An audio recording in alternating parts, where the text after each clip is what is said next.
সংগঠন বাংলাদেশে আর রাজনীতি করতে পারবে না।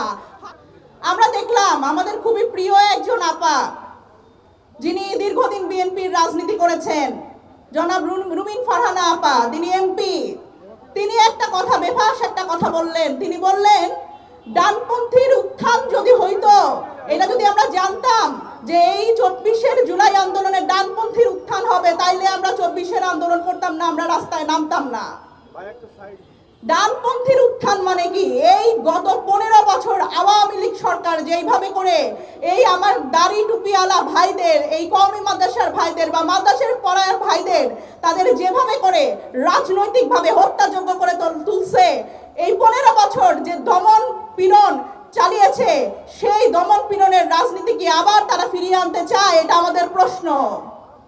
তারা কি চায় যে এই যে জুজুর ভয়, জঙ্গির ভয়, এই ভয় দেখায় কি আবার আমাদের বিভক্ত করতে চায় কিনা? এইটাই আমাদের প্রশ্ন। সুতরাং আপনারা যখন এই ডানপন্থীর উত্থানের কথা বলেন, যখন এই জঙ্গিবাদের কথা বলেন, তখন আমাদের হাসিনার কথা মনে হয়। এই হাসিনার রাজনীতি বাংলাদেশে আর হবে না। আপনারা যতই বলেন এই ভারতপন্থী রাজনীতি এবং হাসিনার রাজনীতি হবে না বাংলাদেশে আর কখনো। আমাদের পোরশা উপজেলা একটা সীমান্তবর্তী উপজেলা। আমরা দেখলাম নিতপুর সীমান্তে সেই কিছুদিন আগেই পুশিনের চেষ্টা করা হচ্ছে। কিভাবে করে আমরা দেখলাম যে ভারতীয় বাহিনী, তারা ভারতীয় যারা নাগরিক, তাদের বাংলাদেশে ঠেলে পাঠিয়ে দিচ্ছে। কিন্তু তাদের আমরা জানাইতে চাই, আপনারা ভুলে গেছেন যে এই বাংলাদেশ আর শেখ হাসিনার বাংলাদেশ নাই। এই বাংলাদেশ এখন বাংলাদেশের মানুষের বাংলাদেশ। শেখ হাসিনা এমন একটা সংগঠনের প্রতিনিধিত্ব করত, যেই সংগঠন ভারত ভিত্তিক একটা সংগঠন, যার হেডকোয়ার্টার দিল্লিতে। সুতরাং এই দিল্লি ভিত্তিক কোন সংগঠন বাংলাদেশে আর রাজনীতি করতে পারবে না। হাসিনা আমলের এইখানেই শেষ। এবং এইটা আমাদের যে সরকার, বিএনপি সরকার, তাদের বুঝতে হবে।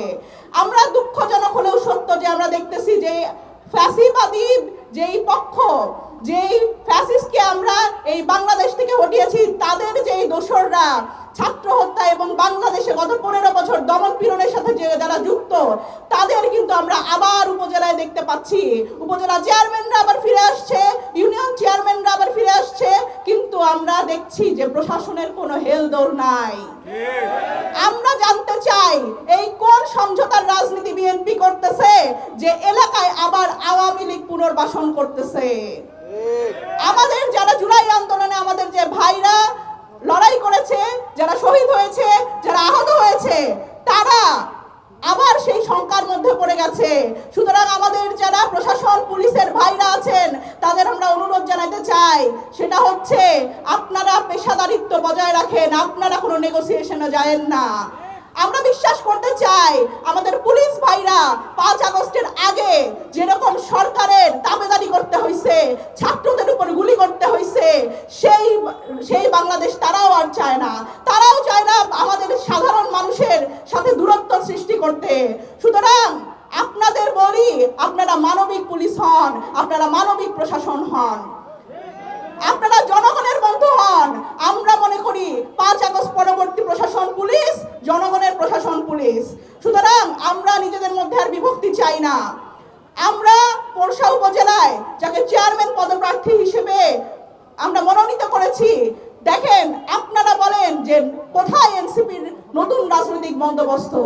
আমরা যাকে চেয়ারম্যান পদপ্রার্থী হিসেবে মনোনীত করেছি, তিনি অত্যন্ত সাধারণ মানুষ, একেবারে আপনাদের মতো।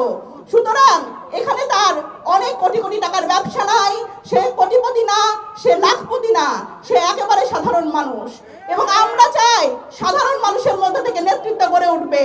সুতরাং এই গোলাম মোস্তফা ভাই, যিনি একেবারে সাধারণ পরিবার থেকে, কৃষক পরিবার থেকে উঠে আসা, সেই মানুষটাকে আপনারা আপনাদের প্রতিনিধি বানিয়ে আপনারা এই উপজেলার উন্নয়নের জন্য কাজ করার সুযোগ করে দিবেন।